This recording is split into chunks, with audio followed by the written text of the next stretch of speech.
Hey creative friends, welcome to my channel and welcome to my dehydrating kitchen. And in this video, I'm going to show you how to make dehydrated vinegar. It just becomes powdered vinegar, which is awesome. It's great for things like barbecue sauces or salad dressings or things you want that vinegary zip. And you can do this with any vinegar. You can do it with red wine vinegar, cider vinegar, balsamic vinegar, whatever. You can do this with it. But I'm just going to use white vinegar. And the recipe calls for 8 cups of vinegar, which I have here, and a half a cup of baking soda. Now, if you were ever in science when you were a kid and you made volcanoes, then you will know what will happen if you add this entire half a cup of baking soda to this vinegar. It will make a huge mess. Ask me how I know that. So what I'm going to do is just add a little at a time, because you can see what's going to happen. If I add it all in there, it's going to really super foam up. So I just want to make sure that this is mixed really well, and it's going to be a little bit at a time. Then what's going to happen is I'm going to put this on the stove, bring it to boiling, and then after it boils, I'll turn it to a simmer and let it simmer till it's about half the volume, which will be about 4 cups. So I'll do that. It's kind of fun watching this happen. But yeah, if you just dump the whole thing, you're going to have a big problem. So you want to do it in very little bits and make sure it's, there you go. See how it's kind of fizzed down now? Let it fizz up. Mix it until the fizzing stops and it fizzes down. It's not going to get thick or anything. Just see, it goes like it's flat, like a soda.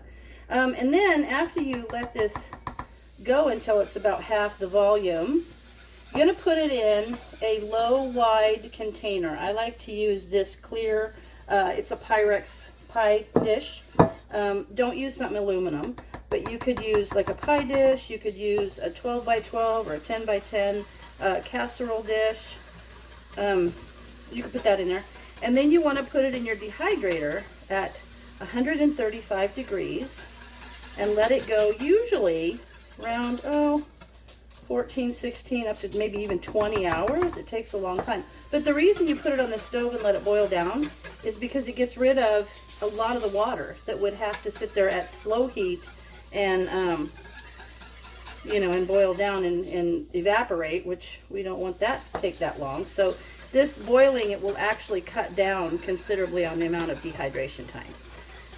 So this is one of those good times of having one of those dehydrators that has the drawers in it, because with that kind of dehydrator, it's easy. Like I can just take out a couple drawers and make room for this pie dish to go in there. I want to do this with red wine vinegar too, because I think that would be awesome, just sprinkled on like a salad.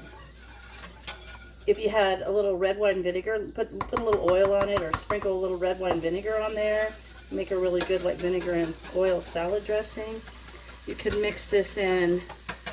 The reason I'm doing this is because I like to take this, make it into a powder, and then mix it with my salt and do like salt and vinegar cucumber chips or kale chips. It's a great way to make your own salt and vinegar. You can put it on potato chips if you want to do it like those in the oven. You could put it on thin potato slices and make your own potato chips. So these are good. So I'm going to continue to work this down, and I will come back to you. What I'm going to do is I'm going to continue to do this until that entire half a cup of baking soda has been incorporated into this vinegar. I'm going to put it on the stove and bring it to a boil, and I'm going to let it sit there. Then I'm going to take it to a simmer, and I'm going to let it sit there and simmer until it's about half the volume that it is now. And when I'm done with that, I will come back to you. Okay, friends, it's gone. It's taken actually about 45 minutes or so for it to boil down to, let me see if I can, there you go, to get it to this point. So now it's hot. I'm just going to take it, and I'm going to pour it in this pie pan here, And it's spread, you know, because I like to use this, it's more open instead of something that's straight up on the sides like a casserole dish, because I think it's just a lot easier to get the vinegar out when it's dry. Let me see if I can tilt this a little bit. So I'm going to put this on a tray. I'm just going to set this pie pan on a tray in the dehydrator. And I've already got it set to 135. And you want to start your dehydrator before you actually put the food in. That way it's nice and warm and ready to go. There we go. Get this little, get my other glove and pour the rest of that in there. But you always want to get your dehydrator going first. There we go. There we are. And so there's that, and I'm going to put that in the dehydrator now, but you can see how that was 8 cups, but now it's just about half of this pie tin. So I will put that in there, and I will bring you back when this is dehydrated. And what it's going to be, it's just going to be a crust, basically. Just nothing but just kind of a crust on the, stuck to the pan, and then we'll scrape it off, and we'll grind it up, and we'll put it with some salt, and we'll make vinegar salt, and maybe, or salt and vinegar. Maybe I'll do some salt and vinegar. Cucumber chips. That sounds really good. So that's what I'm going to do. So this is heading into the dehydrator, and we'll come back to you when it's all done. I want to show you what I'm talking about, putting it in my dehydrator. So this is my dehydrator that has all the drawers, and you can see how I just took some drawers out and put it in there. This is what's really cool about this kind of dehydrator, because you can use it for a lot more than just dehydrating. You can actually turn it on really, really low and take all the drawers out and put bread dough in there to rise. There's a lot of things you can do with a dehydrator. So anyway, there it sits. Okay guys, I want to give you a little update on this dehydrated vinegar. You can see how it's drying out to this little crust. See that crust? That's what you're going for. That's dehydrated vinegar, like little crystals.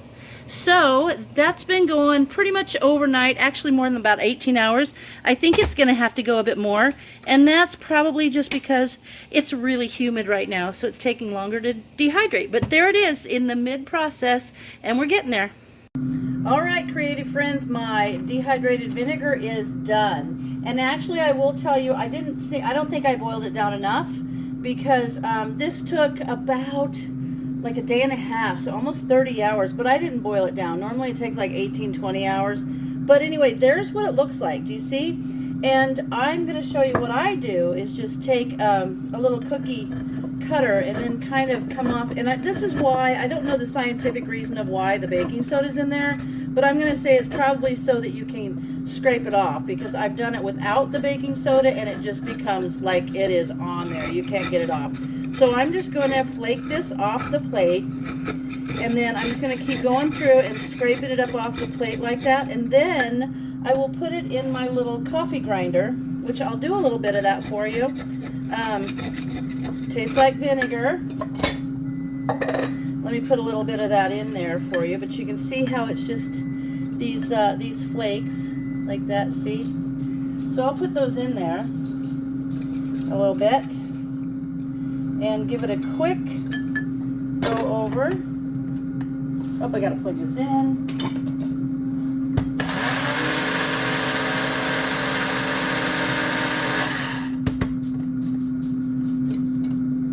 And there we have some powder. It's not ground all the way down, but you can see how it becomes a powder. And then this powder you can just mix with salt to make like a salt and vinegar flavor.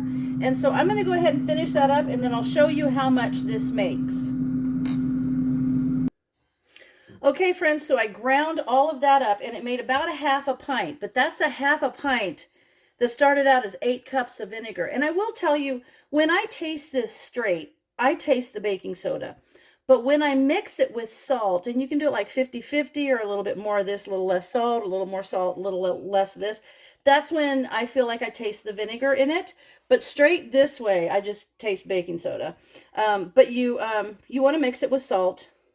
And there you have it. You've got dehydrated vinegar right there. Now you can do, I might do some soy sauce, but I was also thinking of Worcestershire sauce. That's always good. But you can do that. You can do a lot of different sauces, but I love the fact that I now have powdered vinegar that I can mix with some salt and sprinkle it over. I could put potato chips if I'm going to do them in the oven or the air fryer to crisp them up. I could do them on, cucumber chips, kale chips in the dehydrator. There's a lot of ways to use this, but I just wanted to show you how to make powdered vinegar. So there you go. And as always, thanks for watching, and I'll see you in the next video.